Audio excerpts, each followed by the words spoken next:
அதில் நல்லதும் இருக்குது கெட்டதும் இருக்குது. அது டிபெண்ட்ஸ் அப்பான் த க்ரோ. யார் எப்படி வளர்ந்தாங்களோ அதை பொறுத்து தான் கணக்கு. நல்லபடியாக வளர்றவங்க இப்பயும் நான் ட்ரூ லவ் இல்லைன்னுலாம் நான் சொல்ல மாட்டேன். கண்டிப்பாக ட்ரூ லவ்ங்கிறது இருக்கும். பட் ஆனால் பேசிக்காக நம்ம சோஷியல் மீடியாலையும் சரி எல்லாத்துலேயுமே சரி ஃபோர்ஷேடாக பண்ணக்கூடிய விஷயம் அண்ட் மோஸ்ட் வியூடாக இருக்கக்கூடிய விஷயங்கள் வந்து நெகட்டிவாக இருக்கிறது தான். ஒன்றுமே இல்லை, நான் ஒரு வீடியோ பார்க்குறேன். அந்த வீடியோவில் ஒன்றுமே இல்லை. இப்படி ஒரு பக்கத்தில் ஒரு பொண்ணு இருக்கா, அது அவனோட ஆள், அந்த சைடில் அவனோட ஃப்ரெண்ட் இருக்கான். ஸோ அவங்க அந்த ஃப்ரெண்ட் அந்த பொண்ணு இருக்கா, அவங்க வந்து இப்படி பின்னாடி கை பிடிச்சிருக்காங்க. இந்த பொண்ணு எந்திரிச்சு கை தட்டிட்டு போகுது. ஓகே, அதுக்கு அட்லீஸ்ட் மில்லியன் வியூஸாவது இருக்கு. ஆனால் ஒரு ப்ராப்பராக ஒரு விஷயத்த வந்து எக்ஸ்பிளைன் பண்ணுறோம், ஒரு விஷயத்த வந்து சொல்ல வரோம், ஒரு நல்ல கருத்தை அவங்க சொல்ல வராங்கன்னா அதுக்கு வந்து வியூஸே வராது.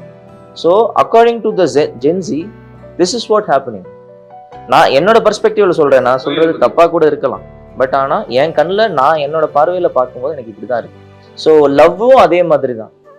அது வந்து டேக் இட் ஃபார் கிராண்டட் ஆயிடுச்சு. இப்போ நிறைய விஷயத்துல பார்க்கும்போது, வெறுமனா சோஷியல் மீடியாவில் பார்க்கும்போது. பட் ஆனால் ஒரிஜினலாக நம்ம சொல்லணும் அப்படின்னு சொன்னால் அதுலேயே எந்த மாதிரி அவங்க வளர்ந்தாங்களோ அதுக்கேற்ற மாதிரி லவ்வும் இருக்கும், அதுக்கேற்ற ரெஸ்பெக்ட் இருக்கும், அதுக்கேற்ற மாதிரி பேரண்ட் ஃபுட்டும் இருக்கும். எல்லாமே அந்த வளர்ப்பு தான் கணக்கு.